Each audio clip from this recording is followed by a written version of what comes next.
பாட்டி நீ இப்படி உட்காந்துக்கிறத பாக்குறப்ப கேவலமா இருக்கு. இப்ப ஒரு பொருளாதார சிக்கல் நிலைமை ஏற்பட்டால் அதை தாங்கக்கூடிய நிலைமையில மக்கள் இருக்கின்றார்களா என்ற ஒரு கேள்வி இருக்கிறது. ஏன்னா இலங்கை ஒரு இறக்குமதி பொருளாதாரத்தை நம்பி இருக்கின்ற ஒரு இறக்குமதி பொருளாதாரத்தை மையமாக நம்பி இருக்கின்ற ஒரு நாடு. இது இலங்கையர்கள் அனைவருக்கும் ஏற்படுகின்ற ஒரு பிரச்சனை. இது அரசாங்கம் போன்ற மிக முக்கியமான தரப்புகளுடன் ஒருங்கிணைந்துதான் இப்படியான விடயங்களிலிருந்து மக்கள் மீளெழ முடியும். பொது பயன்பாடுகள் ஆணைக்குழு அறிவிச்சிருக்கின்றது மின்சார கட்டணங்களில் எந்த ஒரு மாற்றமும் வராது. ஏனென்றால் அண்மையில மின்சார கட்டணத்தை குறைப்பது தொடர்பான நகர்வுகள்லாம் மேற்கொள்ளப்பட்டதே தவிர அதிகரிப்பது தொடர்பான நகர்வுகள் மேற்கொள்ளப்படையில்லை. அமெரிக்காவே ஒரு 4 நாள் 5 நாளைக்கு மேல போர் நீடிக்கும் என்று எதிர்பார்க்கல. அப்போ இலங்கை எப்படி எதிர்பார்க்கும்? முதல் சொல்லியிருக்கலாம் பிரச்சனை. அமெரிக்கா எதிர்பார்க்கல என்றது வந்து போர் ஆரம்ப கால பகுதி. சாதாரண ஒருவர் கூட இந்த போர் சூழல் பற்றின எதிர்நோக்க சொல்லக்கூடிய ஒரு நிலைமை தான் இருக்குது. இன்னும் கொஞ்சம் பதுக்கல் நடப்பதற்கான வாய்ப்புகளும் அதிகமாக இருக்கின்றன. ஏன்னா கொரோனா காலத்தில் நாங்கள் இந்த விஷயங்களை அதிகமாக அனுபவித்திருந்தோம். இது எந்த வகையில் அமைச்சரும் குறிப்பிட்டிருந்தார். கொரோனா காலத்தில் யாரும் எண்ணெயை பதுக்கினவர் பவனியாவில் இருக்கிறாரா, அந்த எண்ணெய் வந்து உப்புவமாக வச்சுக்க. அப்ப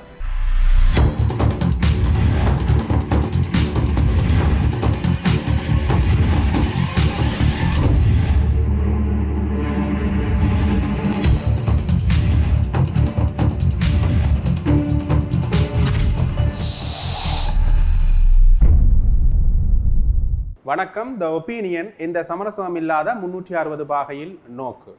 உலகில் ஏற்பட்டிருக்கிற போர் சூழல் பொருளாதார ரீதியில் பல நாடுகளுக்கும் நெருக்கடியை ஏற்படுத்தி இருக்கின்றது.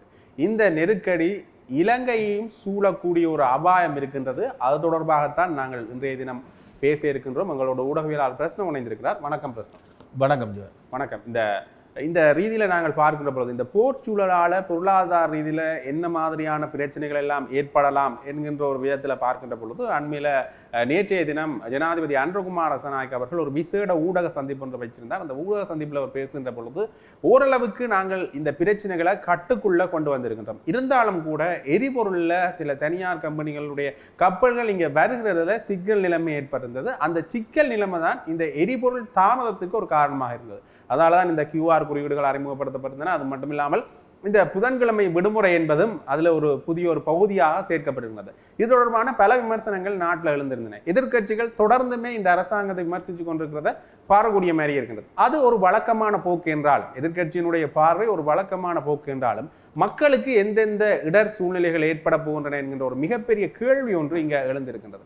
ஏன்னு பார்த்தீங்கன்னா இந்த டிட்பா புயலால் ஏற்பட்ட பதற்றம் அல்லது டிட்பா புயலால் ஏற்பட்ட இழப்பீடுகள் என்று பார்க்கின்ற பொழுது 20% வரையிலேயே பெரும்போகத்தில் பாதிப்புகள் ஏற்பட்டிருக்கின்றன. இந்த பெரும்போக பாதிப்புகளை சமாளிக்கிறதுக்கு விவசாயிகள் மிகப்பெரிய அளவிலான சிக்கல் நிலைமை தோற்றுவிச்சிருக்கிறார். அது மட்டும் இல்லாமல் இந்த ஜனாதிபதி அல்லது இந்த அரசாங்கத்தினுடைய மானியங்கள் அடிப்படையில் பார்க்கின்ற பொழுது முழுமையாக அழிவடைந்த இந்த விவசாய நிலங்களுக்கு மட்டும்தான் மானியம் வழங்குவோம் என்கிற அடிப்படையில் அவர் பேசியிருந்தார்கள். அது மட்டும் இல்லாமல் விவசாயிகள்கிட்ட இருந்து வந்த ஒரு விமர்சனம் என்னென்னு பார்த்தீங்கன்னா, சில நெற்களஞ்சிய சாலைகளில் இந்த நெல்கள் களஞ்சியப்படுத்தப்பட்டிருக்கிற காரணத்தினால மேலதிகமாக அவர்கள் கொடுக்கின்ற நெல்களை கொள்வனவு செய்ய முடியாத சூழ்நிலை ஏற்பட்டிருக்கின்றது என்கின்ற விமர்சனம் தொடர்ந்து முன்வைக்கப்பட்டு கொண்டிருக்கிறது. இது வந்து டிட்பா புயலால் ஏற்பட்ட பாதிப்புகளால் ஏற்பட்ட சில முக்கியமான விளைவுகளாக இருக்கின்றன. இதையே இன்னும் சரியான முறையில் கட்டுக்குள்ள கொண்டு வர்றதுக்கு சிக்கல் நிலைமைகள் இருக்கின்றது. அது மட்டும் இல்லாமல் கொரோனா சூழலில் ஏற்பட்ட விலை அதிகரிப்புகள் இன்னுமே கட்டுக்குள்ள வரையில் ஓரளவுக்கு விலை குறைப்புகள் ரணில் விக்ரமசிங்க காலத்தில இருந்து இப்போ அன்றகுமார் ரசநாயக்க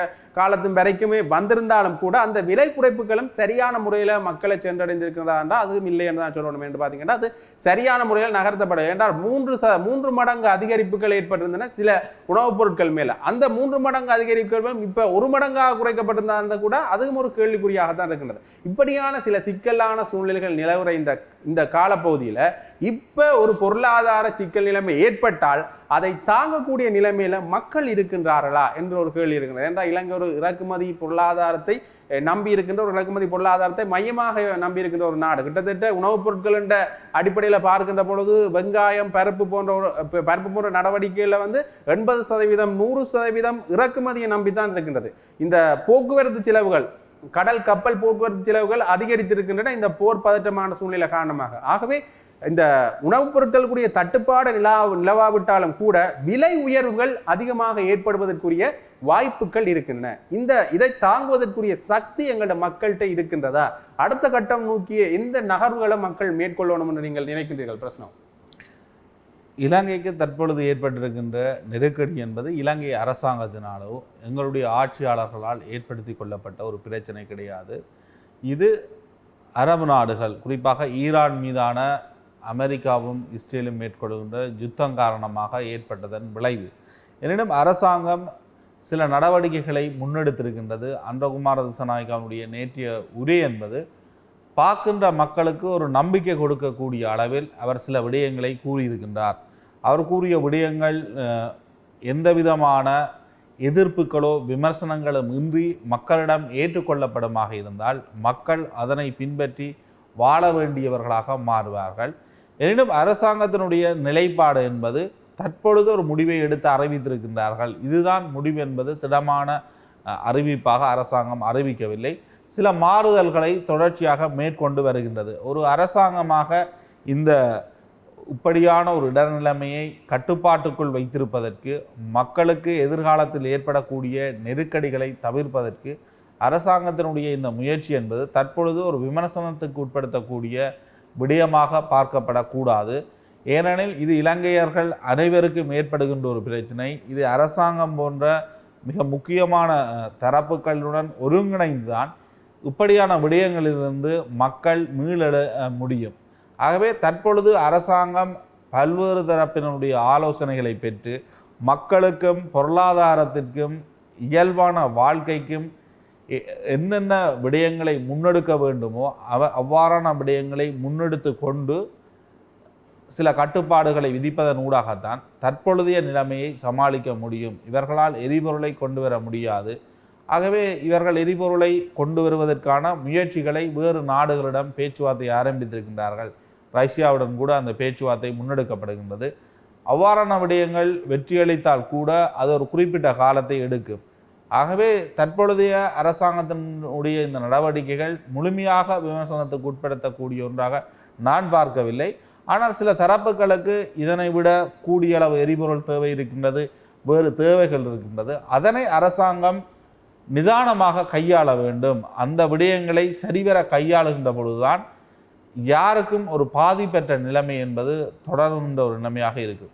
இந்த அடிப்படையில் நேரடியாகவே இந்த எரிபொருள் விநியோகங்களை சில வர்த்தகர்கள் மேற்கொள்ளலாம் என்ற விடயமும் பேசப்பட்டிருந்தது. இது இவ்வாறு கேட்க இன்னொரு வகையில் நாங்கள் இதை பார்க்கணும். அடுத்ததாக இந்த மின்சாரம் சம்பந்தமான விடயத்தில் தான் கை வைக்கிறது வளமை என்றால் கை வைக்கிறது என்றதை விட அடுத்த கட்டம் அதை நோக்கி தான் நகரும். ஆனால் மின்சார பொது பயன்பாடுகள் ஆணைக்குழு அறிவிச்சிருக்கின்றது மின்சார கட்டணங்களில் எந்த ஒரு மாற்றமும் வராது. ஏனென்றால் அண்மையில் மின்சார கட்டணத்தை குறைப்பது தொடர்பான நகர்வுகள்லாம் மேற்கொள்ளப்பட்டிருந்தனே தவிர அதிகரிப்பது தொடர்பான நகர்வுகள் மேற்கொள்ளப்படையில்லை. இருந்தாலும் மின் தட்டுப்பாடு ஏற்படுவதற்குரிய வாய்ப்புகள் இருக்கின்றன. மின் தட்டுப்பாடு ஏற்படுமாக இருந்தால் அடுத்த கட்டம் தொழிற்சாலைகளை மிகப்பெரிய அளவில் அது பாதிக்கும். இதுவும் ஒரு விலை உயர்வுக்கு மற்றும் உற்பத்தி பொருட்களை குறைத்து கொள்வதற்கான ஒரு நகர்வுகளை நோக்கி செல்றதுக்கான வாய்ப்புகள் அதிகமாக இருக்கின்றது. ஆகவே இந்த விடயத்தை எப்படி இந்த அரசாங்கம் கையாளணும் நீங்க நினைக்கின்றீர்கள்? இந்த மின்சார சபை ஏற்கனவே நிலக்கரி கொள்வனவில் ஏற்பட்டிருக்கின்ற அந்த பிரச்சனை, அதே நேரம் நிலக்கரியை தொடர்ச்சியாக பெற்றுக்கொள்ள முடியாத நிலைமை என்பதும் இந்த பிரச்சனைக்கு எந்த அளவு தூரம் எரிபொருள் ஒரு பிரச்சனையாக இருக்கின்றதோ அதே போன்றுதான் இந்த நிலக்கரியும் பார்க்க வேண்டிய ஒரு தேவை இருக்கின்றது. ஆகவே எரிபொருள் சில வேளைகளில் சில மனத்தியாளங்கள் கட் பண்ணுவதற்கான தேவை ஏற்படும் என்பதுதான் அரசாங்கத்தினுடைய அறிவிப்பு. ஆனால் கட்டாயம் அதனை மேற்கொள்வார்கள், அதுதான் நிலைமை என்ற முடிவுக்கு நாங்கள் செல்ல தேவை. கொரோனா காலத்தில் அனுபவித்திருந்தோம் தானே. கொரோனா காலத்தில் அதே போன்று அதற்கு அதே மாதிரியான ஒரு நிலைமை தானே இப்ப முழுமையாக சொல்ல முடியாது. ஏனெனில் தற்பொழுது இலங்கையிடம் பெற்றுக்கொள்ளக்கூடிய அளவுக்கு பொருளாதார பலம் இருக்கின்றது. அதனை கொண்டு வருவதற்கு கூடிய சூழல்லாம் இல்லை. ஈரான் யுத்தம் இன்றோ நாளையோ முடியுமாக இருந்தால் செலாவணி அதிகரிப்பு கையில் இருக்கா? அதுவும் ஒரு கட்டாயம் இருக்கிறது. அரசாங்கம் மத்திய வங்கியினுடைய அறிவிப்பு இருக்கின்றது என்பது. ஆகவே இந்த யுத்தம் இன்று நாளை அல்லது ஒரு வாரத்துக்குள் முடிவடையுமானால் எரிபொருள் தட்டுப்பாடு என்பது ஏற்படாத ஒன்றாகத்தான் இருக்கும். ஏனெனில் அடுத்த மாதத்துக்கான எரிபொருள் கூட இருக்கின்றது. அதனை தொடர்ச்சியாக இந்த எரிபொருள் விநியோகத்தை மேற்கொள்வது என்பதுதான் அரசாங்கத்துக்கு இருக்கின்ற ஒரு நெருக்கடி. ஆகவே இந்த யுத்தம் ஒரு நீண்ட யுத்தமாக ஈரான் தொடர்ச்சியாக முன்னெடுக்கின்ற பொழுதுதான் இலங்கைக்கான பொருளாதார விளைவுகள் ஒரு நீண்ட நாட்களை நோக்கி செல்லும். சில நிலைகளில் விநியோக சங்கிலி முடங்குகின்ற நிலைமைகள் எல்லாம் ஏற்படும். ஆனால் அதற்கான வாய்ப்பு இல்லை என்றுதான் தெரிகின்றது. இப்போ விநியோக சங்கிலியில் இந்த ஒரு பிரச்சனையும் ஏற்படுவதற்கான வாய்ப்புகள் இல்லை என்றால் அடுத்த கட்டம் நோக்கி நகர்வதற்கான செயல்பாடுகள் என்று என்னத்தை அரசாங்கம் மேற்கொள்ளணும் நீங்க? இலங்கை கடைசி வரைக்கும் எரிபொருளை உற்பத்தி செய்யலாம், எரிபொருளை இறக்குமதி தான் செய்யணும். அங்கே விநியோக எரிபொருள் பிரச்சனை வருதுனால விநியோக சங்கிலி ஈரானுடைய வெளிப்படுத்தல் கூட தன்னுடைய நட்பு நாடுகளுக்கு ஹோர்முஸ் நீரிணையை நான் மூட மாட்டேன் என்பதுதான். ஆனால் கப்பல் வணிகத்தில் ஈடுபடுகின்ற அந்த நிறுவனங்கள் தான் அதனூடாக பயணம் செய்வதை தவிர்க்கின்றது.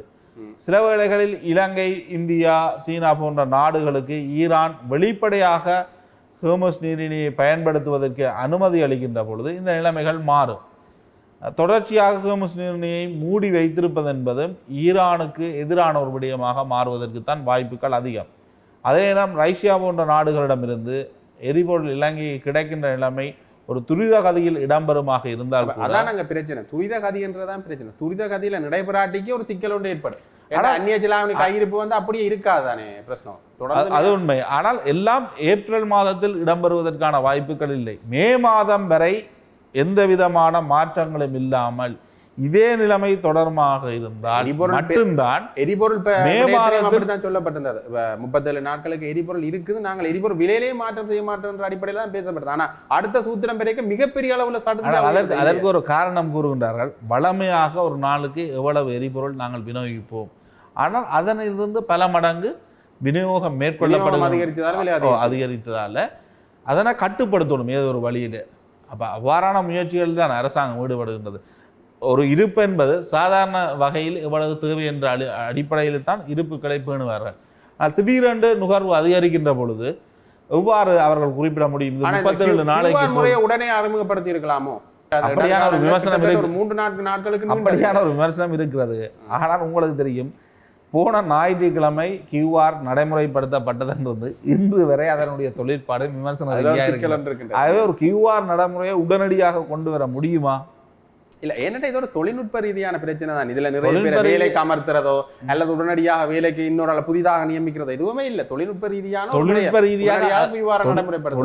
ரீதியாக அவ்வளவு விடயங்களையும் மேற்கொள்வதற்கு ஓரிருவர் போதுமா? அது சார்ந்த நிறுவனங்கள் அரசாங்கம் எடுத்த முயற்சி என்பது இன்று வரை 100% வெற்றி அளிக்கவில்லை.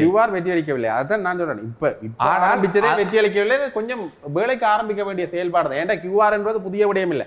ஏற்கனவே அறிமுகப்படுத்தப்பட்ட ஒரு விடயத்தை உடனடியாக கொண்டு வர்றதுல ஒரு சிக்கல் ஒன்று இருக்கு. அரசாங்கம் என்ன சொல்லுது? அமெரிக்காவே ஒரு 4 நாள் 5 நாளைக்கு மேல போர் நீடிக்கும் என்று எதிர்பார்க்கல. அப்ப இலங்கை எப்படி எதிர்பார்க்க? முதல் சொல்லியிருக்கலாம் பிரச்சனை. அமெரிக்கா எதிர்பார்க்கல என்றது வந்து போர் ஆரம்ப கால பகுதி. சாதாரண ஒருவர் கூட இந்த போர் சூழல் பற்றின எதிர்நோக்க சொல்லக்கூடிய ஒரு நிலைமை தான் இருக்குது. இன்னும் கொஞ்சம் அதுதான் பெரிய பிரச்சனை. எல்லாருமே சொல்லக்க போர் நீடிக்காதான் பிரச்சனை தவிர அரசாங்கம் எவ்வாறு முடிவுக்கு செல்ல முடியாதானே. அரசாங்கம் கப்பல்கள் வருது என்று நம்பி இருந்தவர்கள் தற்பொழுது 3 கப்பல் வராது என்று அரசாங்கத்துக்கு அறிவிச்ச உடனே கப்பல் உடனடியாக எடுக்க வேண்டிய நிலைமையில ஆண்ட்ரோமா அரசாங்கோ இல்ல மிகப்பெரிய அரசாங்க நிறுவனங்களோ இல்ல. அது வேறு விடயம். நான் சொல்றேன் வந்து உள் நாட்டுல வந்து இந்த குழப்பத்தை ஏற்படுத்தாம இருக்கிறதுக்கு சில நடவடிக்கைகளை மேற்கொண்டிருக்கலாம். அதுல கியூஆர் ஒரு முக்கியமான விஷயம். அதை முதலே அறிமுகப்படுத்திருக்கேன். இப்ப புதிதாக அறிமுகப்படுத்துறேன் சிக்கல். ஏற்கனவே வந்த இந்த விடயத்தை அறிமுகப்படுத்தி தான் ஒரு நிலைமை தெரிகிறது. அறிமுகப்படுத்தி தான் இப்ப 3 நாளா பிரச்சனை போகுது. நீங்க சொல்ற அப்படி ஏற்கனவே 2022 கியூஆர் இருந்தது. அதனை நடைமுறைப்படுத்தினா பிரச்சனை வராது. பிரச்சனை நுகர்வு அதிகமாக இருக்கின்றது. 10 நாளைக்கு பிறகும் அறிமுகப்படுத்தி அந்த பிரச்சனை இருக்கு. இன்றைக்கு வரைக்கும் கியூஆர் 100% முழுமையடையவில்லை. அப்புறம் நுகர்வு குறைஞ்சிருக்கா இல்லையா? நுகர்வு இன்னும் நீண்ட வரிசையில் தான் மக்கள் நிற்கின்றார்கள். இன்னும் அதனை மூலம் கட்டுப்படுத்த முடியும்.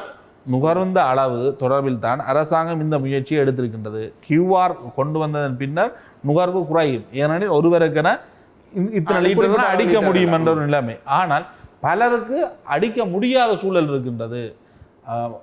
தனியாக ஆட்டோ டிரைவர்ஸ் எடுத்தீங்கன்னா ஆட்டோ ஓடித்தான் அவர்கள் உழைக்கின்றார்கள். அவர்களுக்கு 5 லிட்டர் போதுமா? இல்ல, அது 7 லிட்டர் போதுமா என்ற கேள்விகள் மார்க்கெட்டிங் போன்ற துறைகளில் மோட்டார் சைக்கிளில் பயணிப்பவர்களுக்கு 5 லிட்டர் ஒரு கிழமைக்கு போதுமா என்ற இது இருக்கின்றது. ஆனால் அத்தியாவசிய சேவைகளுக்கு முன்னுரிமை அளிக்க வேண்டிய தேவையும் அரசாங்கத்திற்கு இருக்கின்றது. அரசாங்கம் இவை அனைத்தையும் ஏதோ ஒரு வழியில் இணைத்து முயற்சிகளை முன்னெடுக்கின்றது. கியூஆர் நடைமுறை என்பது சில நேரங்களில் இந்த வாரம் முடிய முன்னர் முழுமையாக அமுல்படுத்துவதற்கு வாய்ப்புகள் இருக்கின்றது. அதற்கு முன்னர் கியூஆரை முதலே கொண்டு வந்திருக்க வேண்டும் என்பது எதிர்க்கட்சிகளும் கூறியது, பல சமூக வலைத்தளங்களில் கூறிய ஒரு விடயம். ஆனால் அதனை எந்தளவு தூரம் அவர்களால் உடனடியாக நடைமுறைப்படுத்த முடியும் என்பதுதான் கேள்வி. அரசாங்கம் கூறுகின்றது தற்பொழுதைய நிலைமையில் எந்த விதமான சிக்கல் நிலைமைகளும் இல்லை, இது ஒரு முன்னாயத்த நடவடிக்கையை தான் அரசாங்கம் முன்னெடுக்கின்றது. இலங்கை மட்டுமல்ல, பல நாடுகளில் இவ்வாறான முன்னாயத்த நடைமுறைகள் பின்பற்றப்படுகின்றது. இது இலங்கையை மட்டும் அல்லது இலங்கையினுடைய நிர்வாகத்தில் மட்டுமே தாக்கம் செலுத்துகின்ற விடயமாக இல்லை. ஆசியாவில் பல நாடுகளில் இந்த விடயங்கள் முன்னெடுக்கப்படுகின்ற ஒரு விடயமாக தானே பார்க்க முடியும். இன்னொரு விடத்தில் பார்க்கணுமெண்டா, இலங்கையில் இந்த நட்பு நாடுகளோ அல்லது இலங்கையினுடைய உறவுகளில் எந்த ஒரு விரிசலும் ஏற்படையில, வேறு நாடுகளினுடைய உறவுகளில் எந்த ஒரு விரிசலும் ஏற்படையில. ஆகவே இனி வருங்காலங்களில் இந்த பொருளாதார நடைமுறைகளை ஏற்படுத்துவது அதனையும் நேற்று அன்றகுமார திசாநாயக்கா குறிப்பிட்டார். நாங்கள் ஒரு நடுநிலை கொள்கை என்ற அடிப்படையில் தான் தங்களுடைய செயற்பாடுகள் இருப்பதாக நேற்று உரையில். இனி வருங்காலங்களில் இந்த பிரச்சனை ஒன்றும் ஏற்படாதுன்னு நாங்கள் கொஞ்சம் முடிவுக்கு வரலாம். இல்லை, இது இலங்கை சார்ந்த பிரச்சனையும் அல்லவா. இலங்கை யாருக்கும் இராணுவ ரீதியான ஒத்துழைப்பு வழங்க வேண்டிய தேவை கிடையாது. ஆகவே இலங்கை ஒரு பக்கம் எடுக்க வேண்டிய சூழல் ஏற்படாது. ஆனால் முஸ்லீம் நாடாளுமன்ற உறுப்பினர்கள் நேற்றைய தினம் நாடாளுமன்றத்தில் உரையாற்றுகின்ற பொழுது இன்றைய தினமோ நாளைய தினம் இடம்பெறுகின்ற அந்த இர்பான் நிகழ்வுக்கு நாங்கள் வரமாட்டோம், ஏனெனில் ஈரானுடைய அதி உச்ச தலைவர் படுகொலை செய்யப்பட்டதை இலங்கை அரசாங்கம் இதுவரை கண்டிக்கவில்லை என்பதை நேற்றைய தின நாடாளுமன்ற உரையில் கண்டிக்கவில்லையோ கண்டிக்கிறதுக்கான நடவடிக்கையை மேற்கொள்ளலையோ என்ற ஒரு பிரச்சனை. கண்டிச்சா என்ன விதமான நடவடிக்கைகள் மேற்கொள்ளப்படும்? ஒரு அரசியல் குழப்பம் அல்லது சர்வதேச அரசியல் ரீதியான உறவுகளில் பிளவடையும் என்று நினைத்திருக்கலாம் இல்லையா? அது அரசாங்கம் ஒரு இடதுசார கட்டமைப்பின் ஊடாக வந்த அரசாங்கம். ஆகவே இவர்களை இதற்கு முன்னர் பேசிய விடயங்களின் அடிப்படையில் பார்க்கின்ற பொழுது கட்டாயம் இவர்கள் கண்டனம் ஒன்றை தெரிவித்திருக்க வேண்டும். ஆனால் தற்பொழுது அரசாங்கத்தில் இருப்பதனால் அவர்கள் கண்டனத்தை தெரிவிக்கவில்லை. யாராக இருந்தாலும் சில விடயங்களுக்கு கண்டனம் தெரிவிக்க வேண்டும் என்று எதிர்பார்ப்பது இயல்புதான். அடுத்த இன்னொரு விதத்தில் பார்க்கின்ற பொழுது இந்த உள்நாட்டு உற்பத்திகளுக்கான அல்லது விவசாயிகளாக இருக்கட்டும் அல்லது வேறு சில உற்பத்தி நடவடிக்கைகளை மேற்கொள்வது மேலே ஒரு சரியான கரிசனத்தை இந்த அரசாங்கம் மேற்கொள்ளலையோ என்ற கேள்வி ஒன்று எழுகின்றது. என்றது தான் நான் முதல் கூறியது போல முல்லைத்தீவு போன்ற சில இடங்களில் நெற்களஞ்சிய சாலைகளில் நெல் தேங்கி நிற்கிறதால விவசாயிகள்கிட்ட இருந்து கொள்வனவு செய்கிறதுல அங்கே ஒரு சிக்கல் நிலைமை இருக்கிறது. ஆகவே விவசாயிகள்கிட்ட நெல் தேங்கி நின்றால் அது விவசாயிகளுக்கு அடுத்தபடியான ஒரு பொருளாதார சிக்கலை ஏற்படுத்தும் என்றது எல்லாருக்குமே தெரிஞ்ச விஷயம். ஏன் அரசாங்கம் இந்த உள்ளூர் உற்பத்திகள் சம்பந்தமான விடயத்தில் உள்ளூர் உற்பத்திகளை அதிகரிக்கணும்ன்றது ஒரு வேறு விஷயம். ஆனால் இருக்கிற உற்பத்திகளை சரியாக கையாளணும் அல்லது உற்பத்தியாளர்களை சரியாக பராமரிக்கணும் என்ற ஒரு நடவடிக்கையை ஏன் அரசாங்கம் இனிமே மேற்கொள்ளாமல் இருக்கு? அது அரசாங்கத்தினுடைய கொள்கை ரீதியிலான முடிவு என்று நான் நினைக்கின்றேன். இதுவரை காலம் இருந்த அரசாங்கமும் பின்பற்றிய விடயம் அது. உள்ளூர் உற்பத்திகளை அல்லது உள்ளூர் விவசாயத்தை பாதுகாப்பதற்கு எந்த அரசாங்கங்களும் சரியான முறையில் கொள்கை ரீதியிலான முடிவுகளை எடுப்பது கிடையாது. இங்கு உற்பத்தி இடம்பெறுகின்ற பொழுது உற்பத்தியாளர்கள் மிகப்பெரிய அளவு பாதிப்பை எதிர்நோக்குகின்ற பொழுது அவர்களுக்கு மானியங்கள் வழங்கப்படுவது கிடையாது, நட்டஈடு வழங்கப்படுவது கிடையாது. அது சலுகை என்ற அடிப்படையில் தான் வழங்கப்படுகின்றது. ஒரு விவசாயி கடன் ஒன்றை பெற்று அவருடைய தொழில் நட்டமடைந்தால் அவர்களுக்கு சலுகை அடிப்படையில் சில பெறுமதி வங்கிகளால் விலக்களிக்கப்படுகின்றது. எனினும் மீண்டும் விவசாய தேவைக்கு அந்த நபர் அந்த வங்கிகளிடமிருந்து கடனை பெற்றுக்கொள்ள முடியாத நிலைமை ஏற்படும். அதே நேரம் பாதிக்கப்பட்ட விவசாயிக்கு எந்தளவு தூரம் நஷ்டஈடு ஏற்படுகின்றதோ அதற்கு இன்சூரன்ஸும் கிடையாது. இன்சூரன்ஸ் போன்ற கட்டணங்களை அரசாங்கம் பெற்றுக்கொள்ளுகின்றது, அது சார்ந்த அமைப்புகள் பெற்றுக்கொள்ளுகின்றது.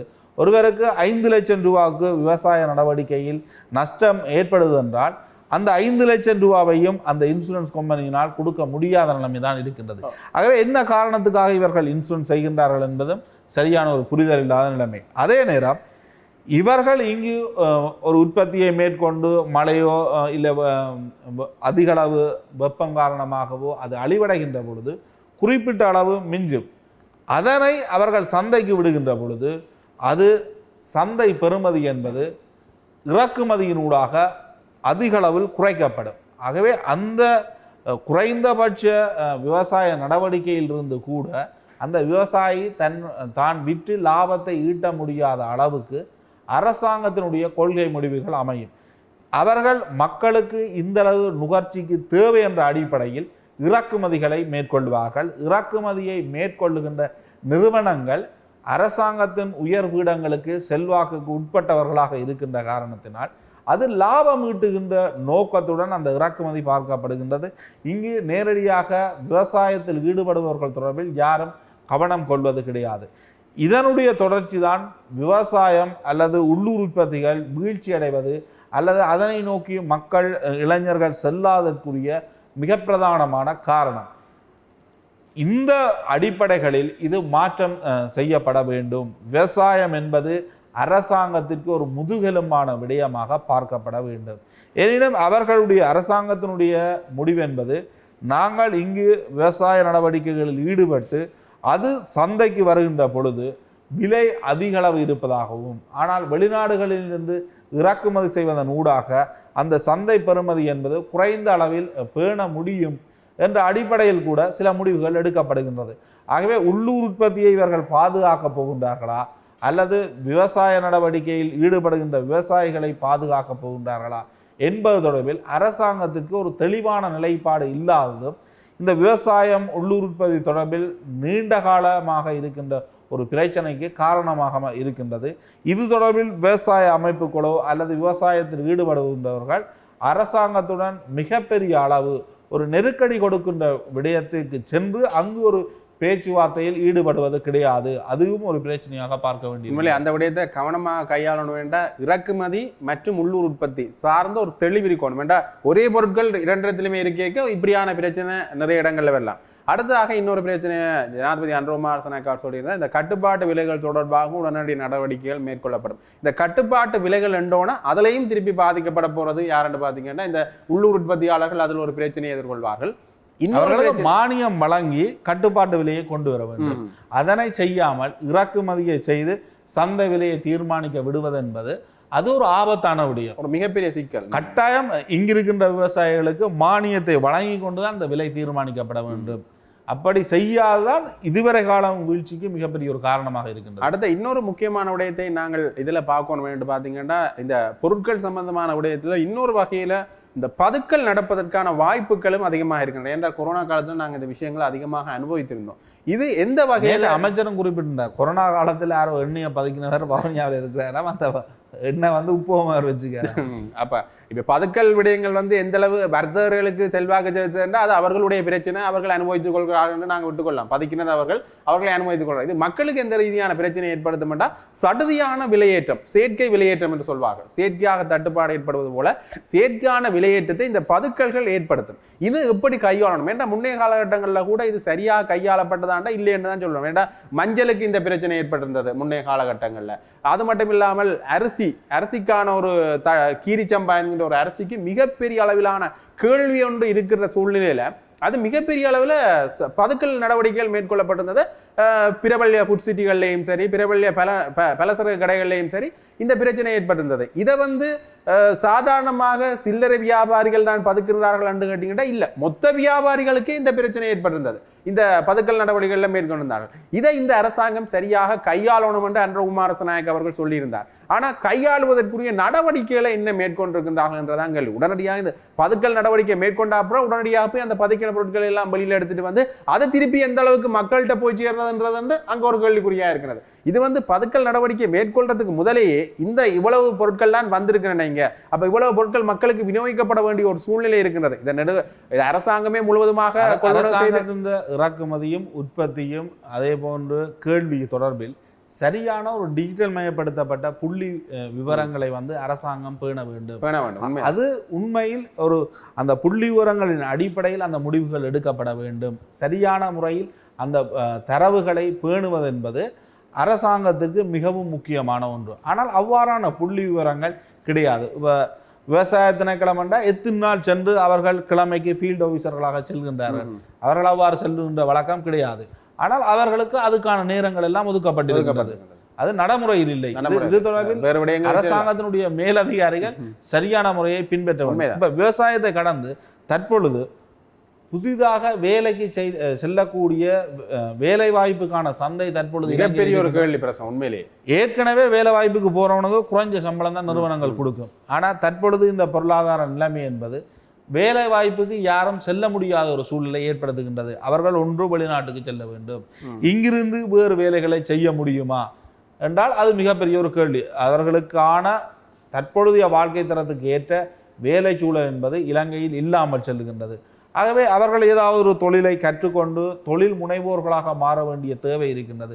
ஆனால் இதெல்லாம் சொல்வதற்கு இலகுவான விடயம், ஆனால் நடைமுறையில் சாத்தியமான புதிய வேலை வாய்ப்புகள் பெரிய கஷ்டத்தை ஏற்படுத்த போதேன் இல்லையா? உண்மையிலேயே இந்த பட்டதாரிகளுக்குரிய அரசாங்க வேலை கிடைக்கலன்றது ஒரு பக்கம் போக, தொழில் முனைவோர்களாக மாற வேண்டிய ஒரு மிகப்பெரிய ஒரு கடப்பாட்டுக்குள்ள நாங்கள் இருக்கின்றோம். கட்டாயம் இனி தொழில் முனைவோர் தான் முன்னேறலாம் என்ற ஒரு நிலைப்பாட்டுக்கு வந்துட்டு இனி அடுத்த கட்ட ஒரு நிறுவனத்துக்கு நீங்க வேலைக்கு போனீங்கன்னா அந்த நிறுவனத்துல நீங்க கடைசி வரைக்கும் வேலை செய்ய வேண்டிய ஒரு தேவை, உங்களுக்கு தேவையான வருமானம் என்பது அந்த நிறுவனத்திலிருந்து பெற்றுக்கொள்ள முடியாதையும் கேள்வி கேட்க முடியாத ஒரு சூழ்நிலையும் இருக்கு. நீ வெளியில போனா என்ன செய்யறது என்ற ஒரு கேள்வி இருக்கு. ஆனால் நீங்கள் ஒரு சொந்தமாக நிறுவனத்தை ஆரம்பிக்கின்ற பொழுதுதான் உங்களுடைய வாழ்க்கை தரம் என்பது ஆனால் அதற்கான சூழல் கூட இந்த நாட்டில் இருக்கு. எல்லாருக்கும் இருக்குமாண்டா இல்ல. ஏனெனில் அவர்கள் அதற்கான முதலீட்டை எங்கிருந்து பெற்றுக்கொள்வது, அந்த தொழிலை நடத்துவதற்கு அனுமதிகள் பெற்றுக்கொள்வது என்பது இலங்கையை பொறுத்த வரைக்கும் மிகப்பெரிய ஒரு பிரச்சனையாக. அடுத்த இன்னொன்று, இந்த புதன்கிழமை விடுமுறை சம்பந்தமாக தனியார் நிறுவனங்கள்ட்ட பரிந்துரை செய்யணும் என்று கேட்டிருக்கிறார்கள். தனியார் நிறுவனம் புதன்கிழமை விடுமுறை விட்டா அடுத்த கட்டம் இதுல கை வைக்கும் என்று சம்பளத்துல கை கட்டாயம் கட்டுவாங்க. இப்ப யோசிக்க ஆரம்பித்திருப்பாங்க தனியார். அப்ப இதுவும் மக்களுடைய பிரச்சனை. அரசாங்கம் செய்யறாங்க. புதன்கிழமை நிறுத்துவது மட்டுமல்ல, முழுமையாக பணியிலிருந்து குறிப்பிட்டவர்களை நிற்பது தொடக்கம் இல்ல பகுதி நேர வேலையா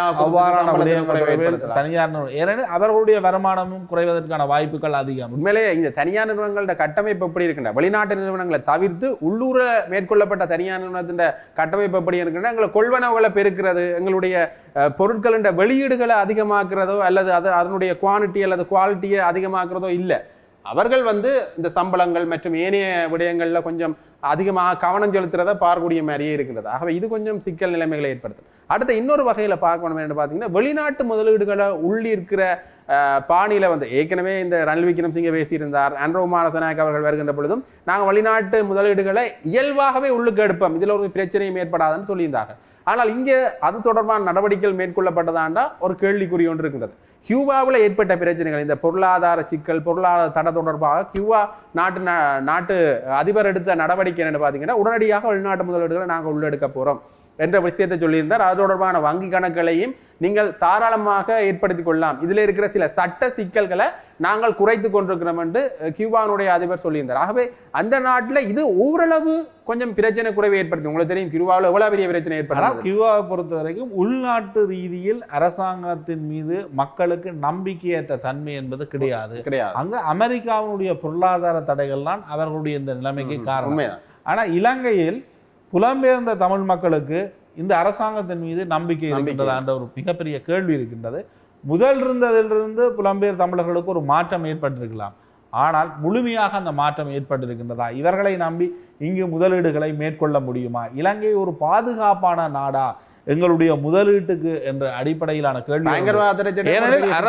அரச புலனாய்வு பிரிவினுடைய தலைவர் தான் உயிர்த்த ஞாயிறு குண்டு தாக்குதலுடன் நேரடியாக தொடர்புபட்டவர் என்ற அடிப்படையில் விசாரணைகள் முன்னெடுக்கப்படுகின்றது. ஆகவே இலங்கையின் முதலீடுகளை சிங்களம் தவிர்ந்த தமிழ் முஸ்லீம் மக்கள் மிக பெரிய அளவில் மேற்கொள்ளுகின்ற பொழுது அது என்ன அடிப்படையில் இலங்கை அரசாங்கம் புரிந்து கொள்ளும்?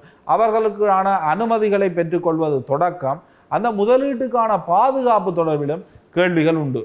ஆகவே இதனை அனைத்தையும் அரசாங்கம் ஒரு நம்பிக்கை தகுந்த வகையில் மாற்றிக்கொண்டு வெளிநாட்டு முதலீடுகளை பெற்றுக்கொள்ள வேண்டும்.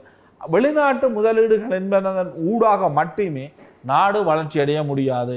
வெளிநாட்டு முதலீடுகள் எவ்வளவு வருகின்றதோ அதே அளவுக்கு அவர்கள் திரும்பி அந்த லாபத்தை அந்த நாடுகளுக்கு எடுத்துக்கொள்வார்கள். முதலீடு செய்வாங்க, திருப்பி அங்க நாட்டிலே முதலீடு செய்வாங்க. இந்த நாட்டிலேயே அந்த முதலீடுகள் தொடருமா என்பது ஒரு கேள்வி. ஆனால் அது தொடர்பில் முதலீட்டு சபைகள் சில தீர்மானங்களை வைத்திருக்கின்றார்கள். தற்பொழுது டாலரில் இறக்குமதி ஏற்றுமதியில் ஈடுபடுகின்ற அந்த வணிக நிறுவனங்கள் எரிபொருளை இறக்குமதி செய்யலாம் என்ற முடிவுகளை அரசாங்கம் எடுத்திருக்கின்றது. எனினும் வெளிநாட்டு முதலீடுகள் இலங்கைக்கு வருவதனூடாக மட்டுமே இலங்கை வளர்ச்சி அடையும் என்ற நம்பிக்கை கொள்வதும் ஒரு அபத்தமான விடயமாகத்தான் பார்க்க முடியும். இந்த நாட்டில் இருக்கின்ற மக்கள் தங்களுக்கான உழைக்கின்ற வாழ்வாதாரம் என்பது முன்னேறுகின்ற வகையில்தான் இந்த வெளிநாட்டு முதலீடுகள் இருக்க வேண்டுமே தவிர வெளிநாட்டு முதலீடுகள் வருவதன் ஊடாக இலங்கை வளர்ச்சியும் அடையும் என்று எதன் அடிப்படையில் நம்ப முடியும்? உண்மையில வெளிநாட்டு முதலீடுன்றது வெளிநாட்டு கம்பெனிகள் மாதிரி இருக்கக்கூடாது. இங்க வந்து இந்த முதலீடுகளினுடைய லாபத்தை அவர்கள் ஒரு சதவீதம் எடுத்து ஒரு தொழில்நுட்பம் சார்ந்தோ ஒரு உற்பத்தி துறை சார்ந்தோ ஒரு வெளிநாட்டு முதலீடு இலங்கைக்கு வருகின்ற பொழுது வேலை வாய்ப்பை வழங்க முடியும். அந்த வேலை வாய்ப்பு என்பது சர்வதேச சந்தையில் என்ன ஊதியமோ அதற்கு நிகரான ஊதியம் அந்த வேலை வாய்ப்பின் ஊடாக வழங்கப்படுமா? இப்போ அமெரிக்காவிலேயோ லண்டன்லேயோ ஒரு 3000 பவுண்ட்ஸோ $3000 அவர்களுக்கு மாதம் சம்பளம் வழங்கப்படும் என்றால் அதே போன்ற பெறுமதியில் இங்கு வேலை வாய்ப்புகள் உருவாக்கப்படுகின்ற பொழுது அந்த சம்பளம் சலுகைகளை இங்க கொடுக்கிறதே கேள்விக்குறியா தான் இருக்கு. அப்படி வழங்கப்படாமல் இங்கு 50,000 30,000 என்ற சம்பளத்தை வழங்கி கொண்டு வெளிநாட்டு முதலீடுகள் இங்கே வருவது என்பது இங்கத்திய ஊதியத்தை சுரண்டுகின்ற ஒரு விடயமாகத்தான் அது பார்க்கப்பட. பெரும்பாலான ஆடை தொழிற்சாலைகள் இருந்து பெரும்பாலான தனியார் வெளிநாட்டு கம்பெனிகள் செய்கிற வேலையே இதுதான். ஒரு மிகப்பெரிய ஊதிய சுரண்டல் ஒன்று இருக்கின்றது. இங்கே அந்த ஊதிய சுரண்டலை குறைத்து கொண்டு ஒரு சரியான முதலீடுகளாக இருக்கணும். எப்படி என்றால் அவர்களுக்கு லாபத்தை ஈட்டி தருவது மட்டுமல்லாமல் எங்களுடைய தொழில் முனைவோர்களையும் தொழிலாளர்களையும் வளர்த்தெடுக்கின்ற ஒரு விடயமாகத்தான் இருக்கணும். உண்மையிலேயே நிறைய விடயங்களை இந்த பரப்பில் அளவலாக இருந்தோம். உண்மையிலேயே மிக சிறந்த ஒரு அளவலாக இருக்கும் என்று நாங்கள் நம்புகின்றோம். எங்களோடு இவ்வளவு நேரம் இணைந்திருந்து உங்களுடைய நேரத்தை பயந்தோண்டமைக்கு நன்றி பிரச்சனை. நன்றி. தொடர்ந்தும் ஒரு காத்திரமான தலைப்போடு சந்திக்கின்றோம். நன்றி.